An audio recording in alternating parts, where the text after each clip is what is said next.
Hello students.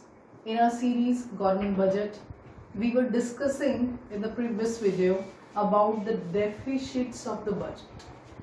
Budget की deficits जब government expenditures government receipt से ज़्यादा होते हैं तो उसे डेफिसिट के नाम से जाना जाता है.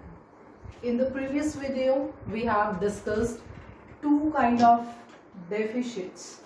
The first was revenue deficit, in which we are taking only revenue deficits, revenue expenditures and revenue receipts. Means capital receipts और capital expenditures को इसमें include नहीं करते हैं. Expenditures are greater than receipts, that is why the deficit is there. We have done it in the last video. Second one is that was fiscal deficit, हम लोग कर चुके हैं इसको भी. इसके अंदर लेते हैं हम total expenditures means revenue expenditure plus capital expenditure both होते हैं. और हमारे ये capital expenditures हमारे revenue receipt total receipts means revenue receipts और capital receipts इन दोनों से ज़्यादा होते हैं तो उसको fiscal deficit के नाम से जाना जाता है. Fiscal deficit means the overall deficit of the government, whether it is related to revenue or related to capital. One more thing जो मैंने add on की थी मैं फिर repeat करना चाहती हूँ. The borrowings will not be included over here in the capital receipts. जब हम capital receipts की बात कर रहे हैं तो borrowings को यहाँ पर शामिल नहीं करेंगे अगर हम fiscal deficit को कैलकुलेट कर रहे हैं तो. फिस्कल डेफिसिट को बहुत सारी बुक्स में बोरोइंग्स के नाम से भी लिखा जाता है because fiscal deficit means the borrowing जितने हमारे एक्सपेंडिचर हमारे रिसीट से ज़्यादा है टोटल उतना ही हम उधार लेंगे. So in some book the fiscal deficit is written is equal to borrowings of the government. Fine. So we have discussed these two in the previous video. Now I'm going to discuss third deficit, that is primary deficit. Primary deficit देखो नाम से थोड़ा पता लगता है. Primary मतलब सबसे पहले होने वाली deficit. इसके लिए फॉर्मूला होता है that is fiscal deficit minus interest payment. जब गवर्नमेंट का डेफिसिट होता है गवर्नमेंट को बोरोइंग्स लेना पड़ता है उधार लेना पड़ता है तो उसके लिए इंटरेस्ट पेमेंट भी करना पड़ता है. और जैसे जैसे ईयर वाइज गवर्नमेंट के ऊपर उधार चढ़ता जाता है तो उसका इंटरेस्ट भी उसके लिए एड ऑन होता जाता है. I am giving you one example to make you understand about primary deficit. Listen, primary deficit इस साल के होने वाली डेफिसिट होती है. For example financial year suppose 18-19 के लिए गवर्नमेंट का डेफिसिट था 200 crore. Suppose I am assuming these digits और गवर्नमेंट को इसके लिए पे करना पड़ा 10 एज अ इंटरेस्ट.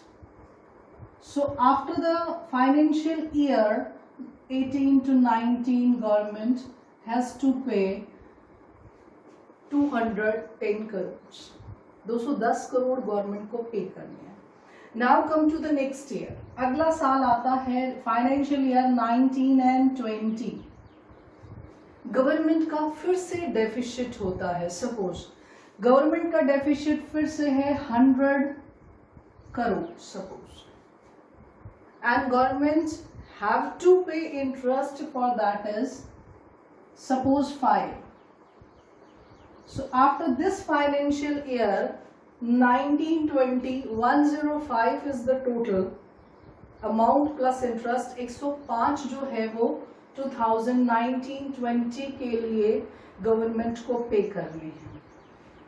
18-19 के लिए 210 था. सो कुल मिलाकर के 1920 तक गवर्नमेंट को जो पे करना पड़ेगा वो 315. इस तरीके से चलता रहता है कि गवर्नमेंट का एक्चुअल डेफिसिट कितना था और गवर्नमेंट को इंटरेस्ट कितना पेमेंट करना पड़ रहा है। सो लुक एट हियर, आप बताइए 18 और 19 का एक्चुअल डेफिसिट कितना था। जो सरकार के खर्चे उसकी इनकम से ज्यादा थे वो था 100। All the government have to pay 210, सरकार को पे तो करना पड़ेगा 210, लेकिन सरकार की जो एक्चुअल प्राइमरी डेफिसिट थी that was 200 only. This 10 is interest, government have to pay as a interest 10 crores. So this was the primary deficit of the government for the financial year 18 and 19.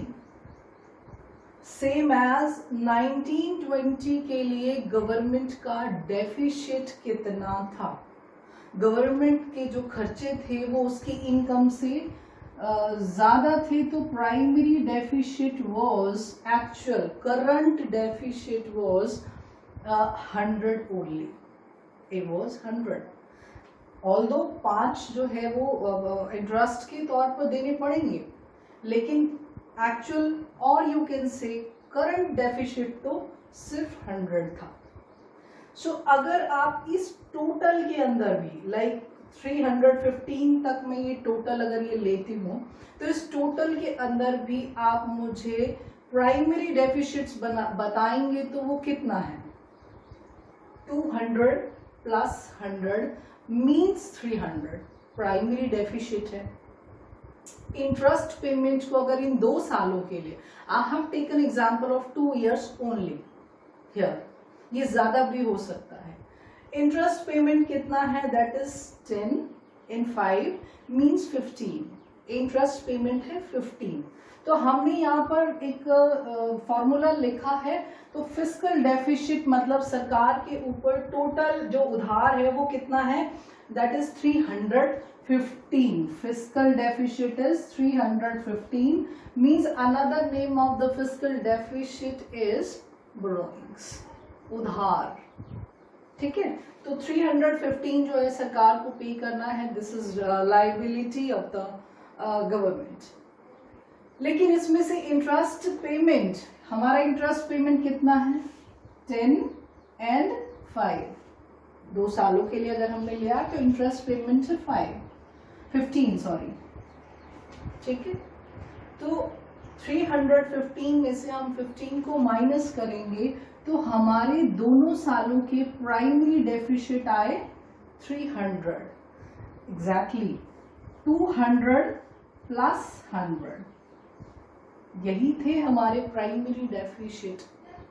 So primary deficit को आप दूसरी तरीके से बोलना चाहें तो ये current year deficit होता है, कि एक साल के अंदर एक्सपेंडिचर्स कितने ज्यादा हैं उस पर्टिकुलर ईयर की रिसीट से। इसके अंदर हम इंटरेस्ट को शामिल नहीं करते जो पिछले साल होने वाली डेफिसिट्स की वजह से उनके ऊपर लगा है interest. So when we are excluding this interest from the fiscal deficit, we'll get the primary deficit. Primary deficit current year deficit होती है। So इसको थोड़ा सा ध्यान से पढ़ने की जरूरत है। You can take the example of 1 year, you can take the example of 2 years, जितने सालों का आप एग्जाम्पल लेना चाहो इसमें ले सकते हो। I have taken example of 2 years जिसमें करंट ईयर डेफिसिट लिया मैंने एक फाइनेंशियल ईयर का, उसका इंटरेस्ट जोड़ा, अगले में फिर दोबारा से करंट ईयर डेफिसिट लिया, फिर इंटरेस्ट जोड़ा। So overall interest amount that was 15, उसको मैंने माइनस किया 315 जो टोटल अमाउंट एक देश को पे करना है, मतलब गवर्नमेंट को पे करना है, उसमें से उसका प्राइमरी डेफिसिट था 300। क्लियर?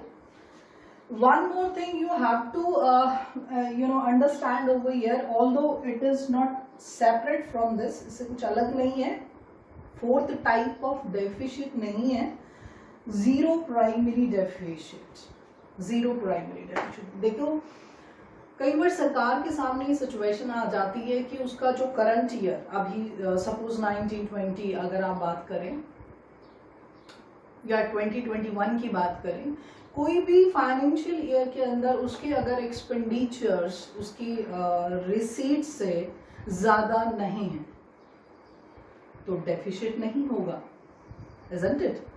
कि अगर एक्सपेंडिचर्स रिसीट से ज़्यादा नहीं है तो एक डेफिसिट नहीं होगा। बट तो फिर हम उसको क्या बोलेंगे?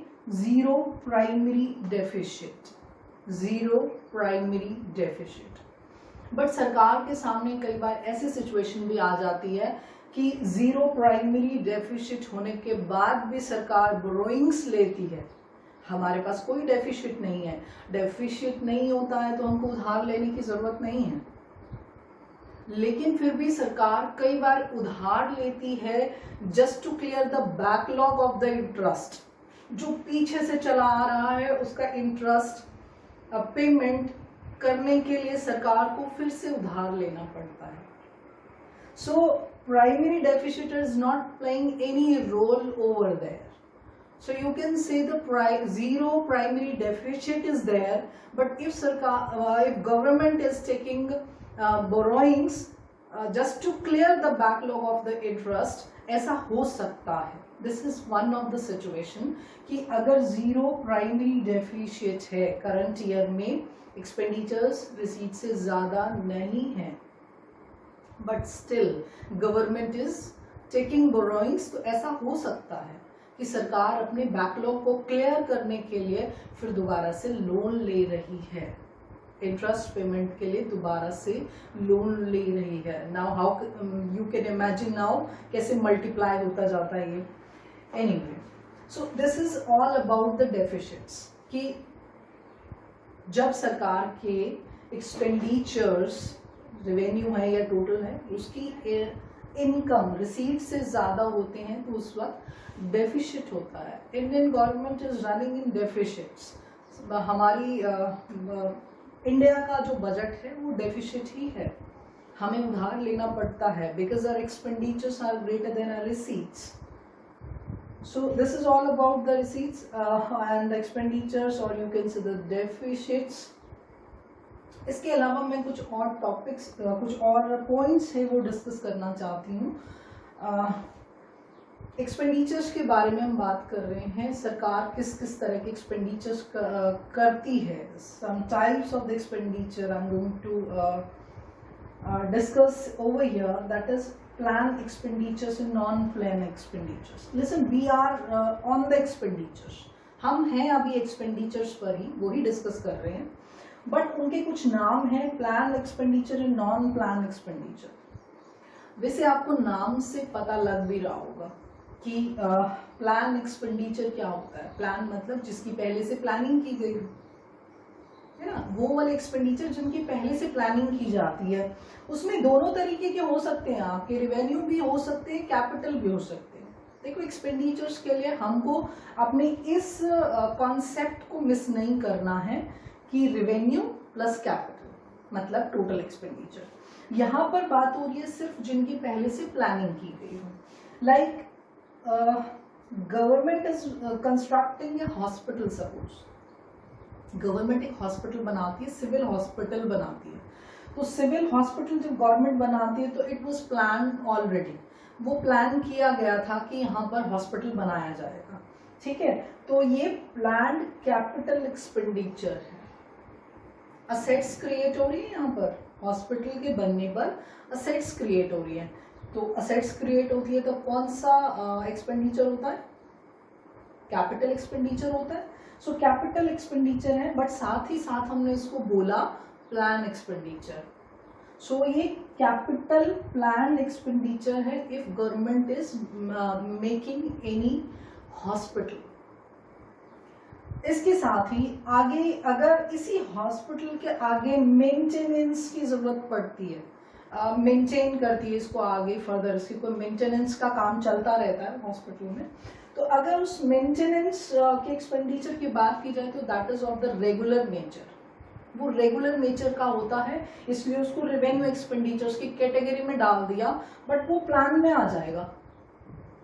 है वो रेगुलर नेचर का, बट इट इज प्लान्ड, क्योंकि पता होता है किसी भी चीज को मेंटेनेंस की जरूरत होती है।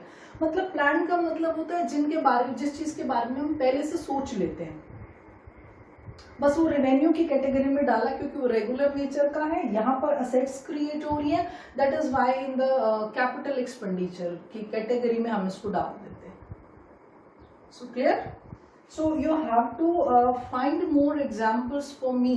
मेरे लिए आपको और एग्जाम्पल्स ढूंढने हैं अभी।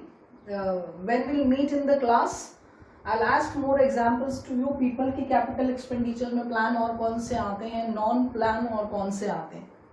आई am giving one example to you people, you have to find more examples. Non plan expenditures जिनके बारे में प्लानिंग नहीं की गई है, पहले से कोई प्लानिंग नहीं है। सपोज इसके अंदर भी मैंने कैपिटल और रेवेन्यू दोनों के एग्जाम्पल आपको दिए हुए हैं। राइट नाउ अभी आज की जो सिचुएशन है, और country suffering, in fact world is suffering from कोविड-19, तो हमारी स्टेट गवर्नमेंट्स जो है अगर फाइनेंशियल प्रॉब्लम्स में इस टाइम है, so they are looking towards central government for the financial help.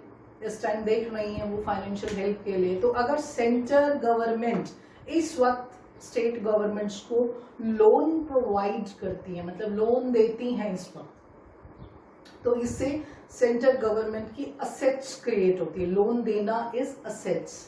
Loan, this is all about central government. Central government इस टाइम लोन दे रही है, किसको? स्टेट गवर्नमेंट को लोन दे रही है।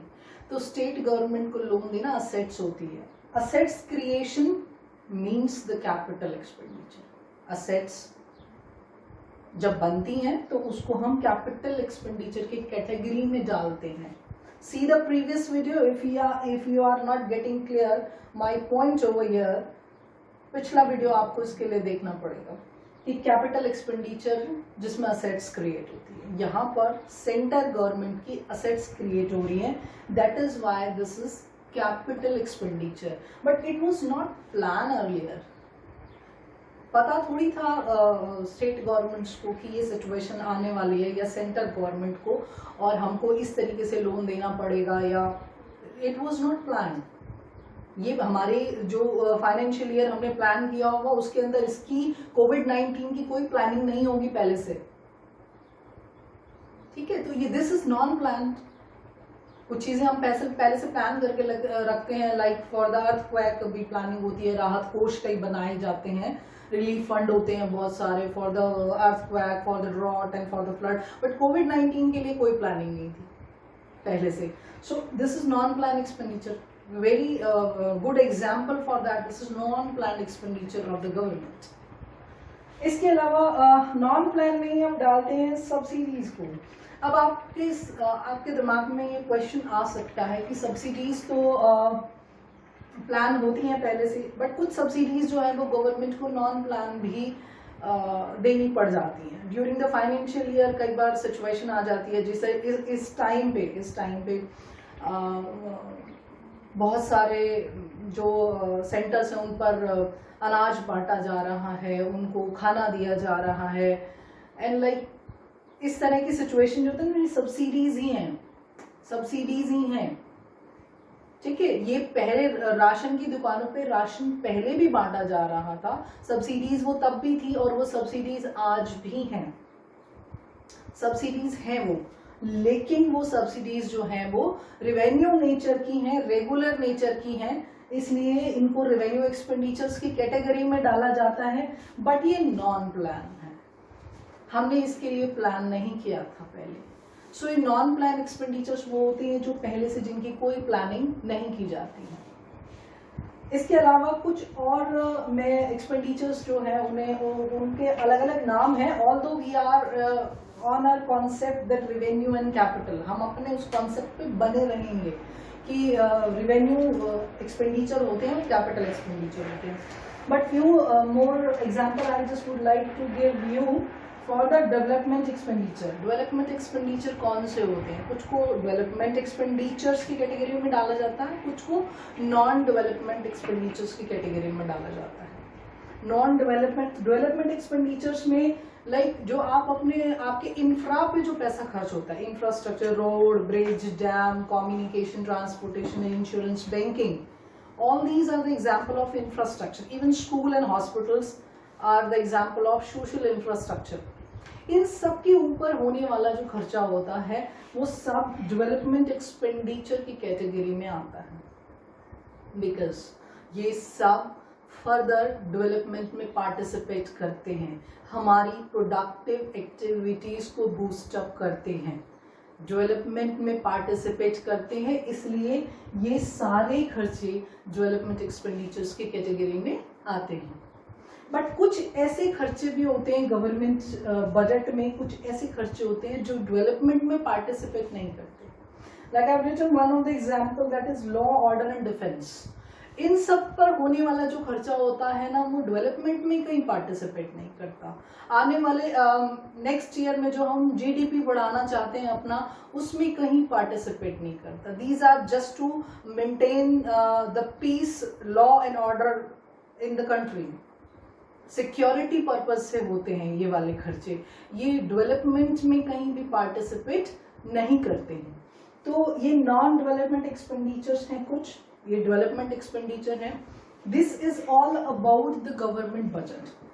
Listen to me carefully. I'm summarizing all the things that you have done 3 parts over here. Basically मैंने आपको इस चैप्टर के अंदर 3 चीजें पढ़ाई हैं। अपने इस चैप्टर को 3 हिस्सों में आपको बांटना है। एक मैंने आपको ऑब्जेक्टिव्स पढ़ाए थे, एक स्ट्रक्चर पढ़ाया है आपको, ठीक है, और तीसरा मेन पार्ट पढ़ाया आपको, दैट इज डेफिसिट्स। सो आपको अपने इस गवर्नमेंट बजट वाले चैप्टर को 3 हिस्सों में बांट के तैयार करना है।